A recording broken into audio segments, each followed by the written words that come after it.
Okay, folks, we've got another quarterstaff video.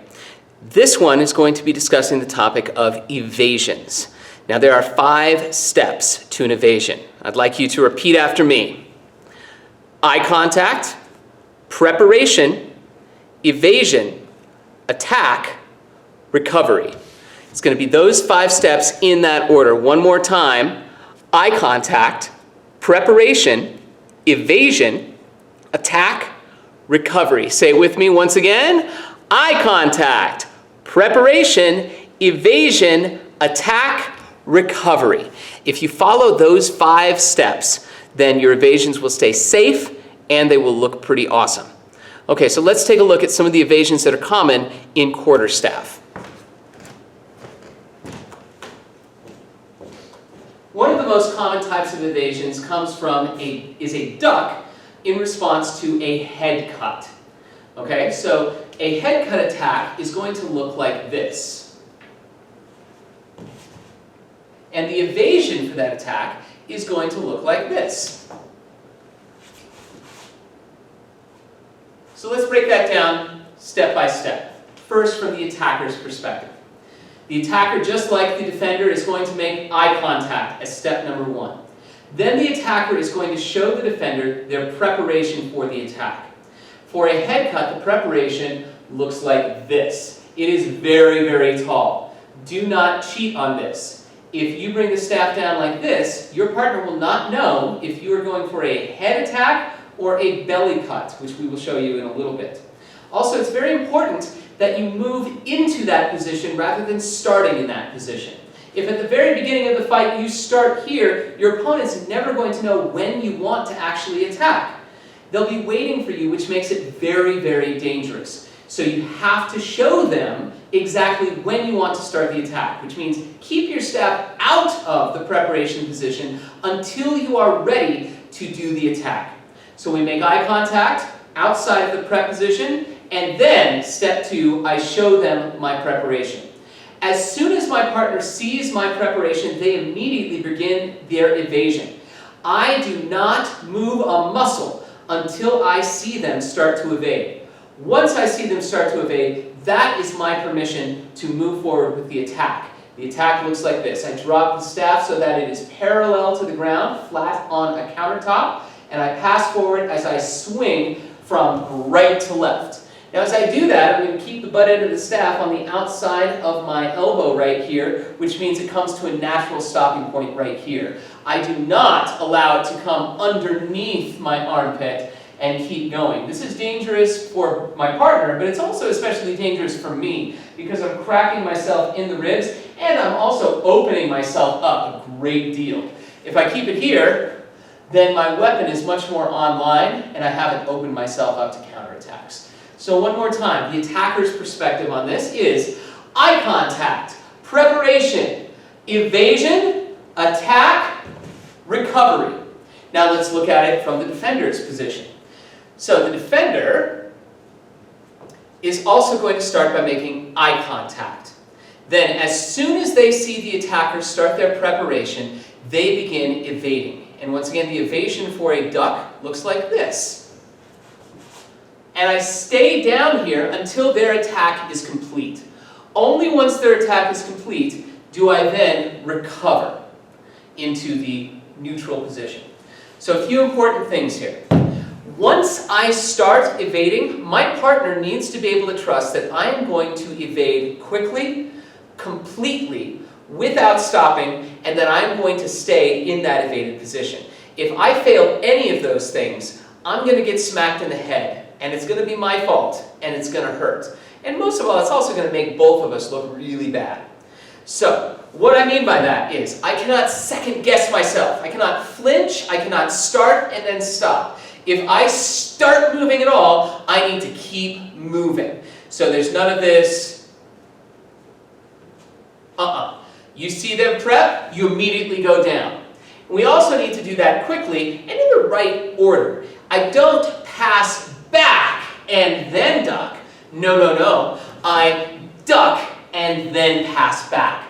And I also duck all the way. I don't go down like this, because if I'm not ducking far enough, that means they're going to have to move their staff up above me. they want to move their staff through the location where my head was.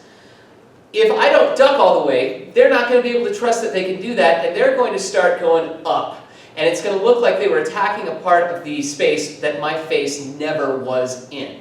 So duck all the way, stay down until you see them complete the attack. Even if it takes them a while to do the attack. If something goes wrong and they don't do the attack, you do not stand up and ask them what's going on. You wait. You stay down here. And maybe from here you ask, are you going to attack? And then after they attack, then you can come back up. Okay, a couple other quick things. Safety protocol. First, for the defender, you take your weapon with you.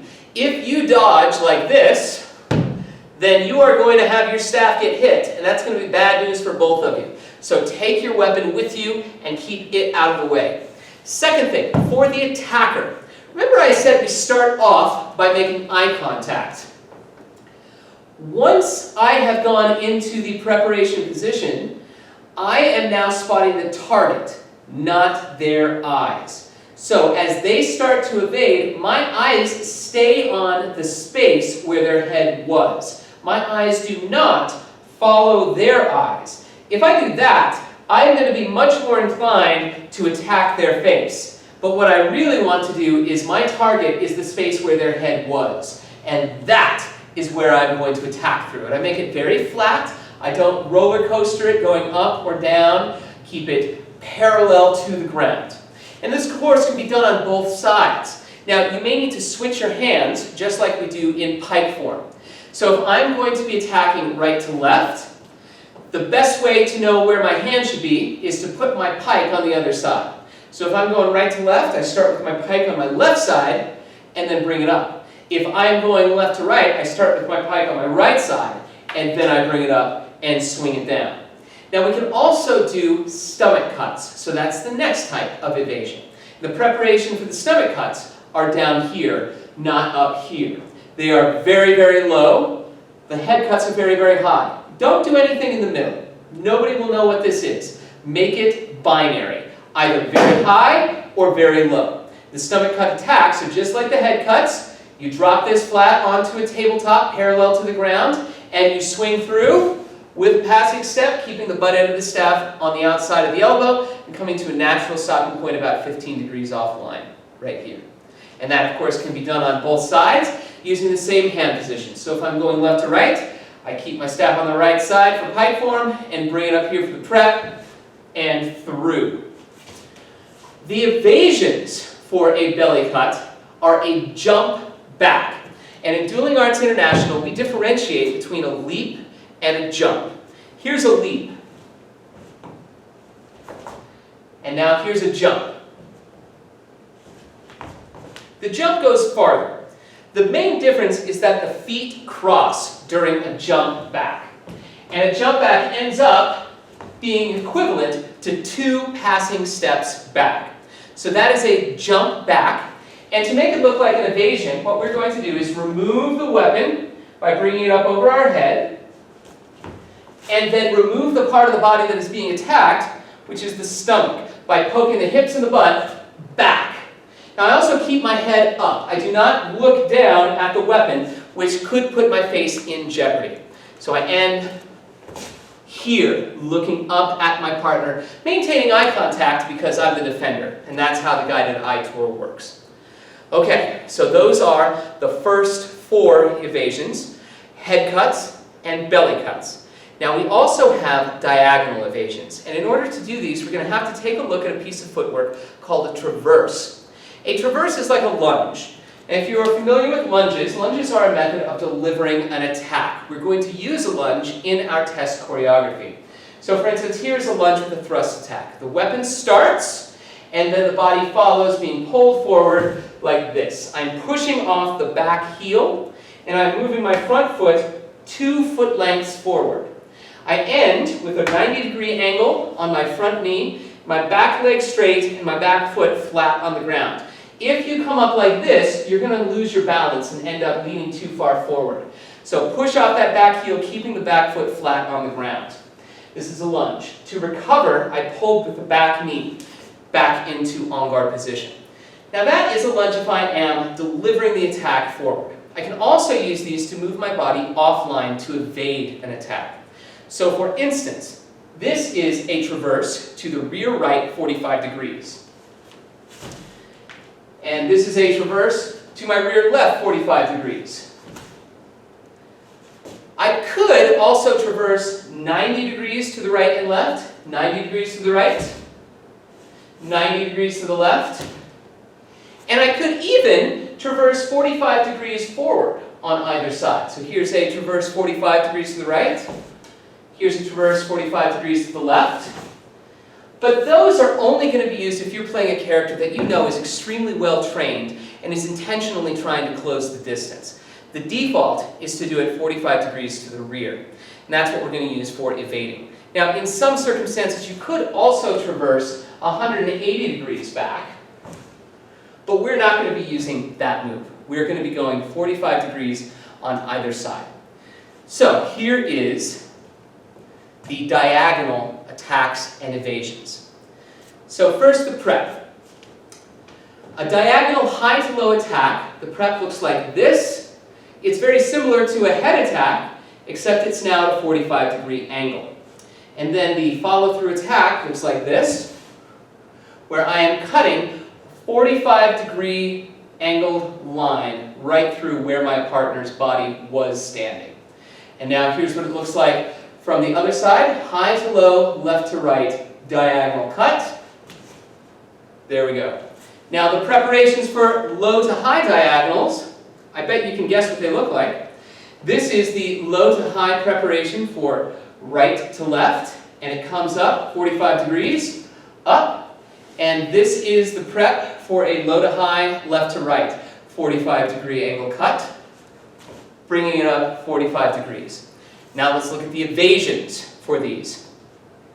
If my partner is cutting high to low, like this, I'm going to evade toward the staff so that my body is parallel to the line of the attack. Okay?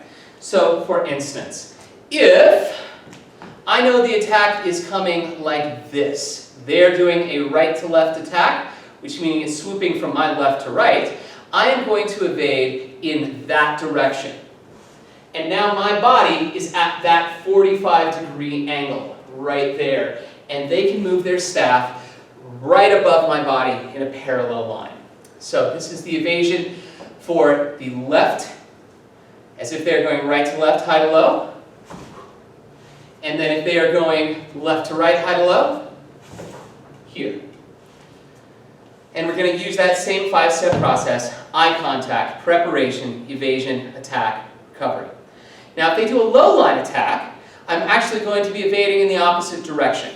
So for instance, if I know the staff is going to be coming up this way, well now I need to go this way. And then the staff will be able to pass right over me at 45 degrees. So these are the traverses for low to high diagonal cuts. Here and here. Okay? Now there's one last thing I want to mention about these evasions with these traverses here. With a lunge, when you end a lunge, your front knee and front toes end up pointing forward, just like they do in an en garde position. Your back foot is at a 45-degree angle, just like in an en garde position. When we traverse rear, we don't want to do that. We don't want to point our entire body away from our partner. That's very dangerous. We want to make it easier to make eye contact with your partner and keep our eyes on line. So we're going to fudge and cheat a little bit. When we traverse back, I am going to allow your feet to be at a 90-degree angle. That's really what we want for this one. So 90 degrees for these moves and these moves only, right here. Okay? So those are the evasions for quarterstaff. Now, there is one other way that we can evade attacks, and I'm going to show it to you in the next video. Oh, almost forgot. So you do have the assignment for the evasions. Just like with the prise de feu, choose 3 evasions. Tell me what they are, and then show me the attack and the evasion. So for instance, you could say, I'm going to do a high to low, right to left diagonal cut.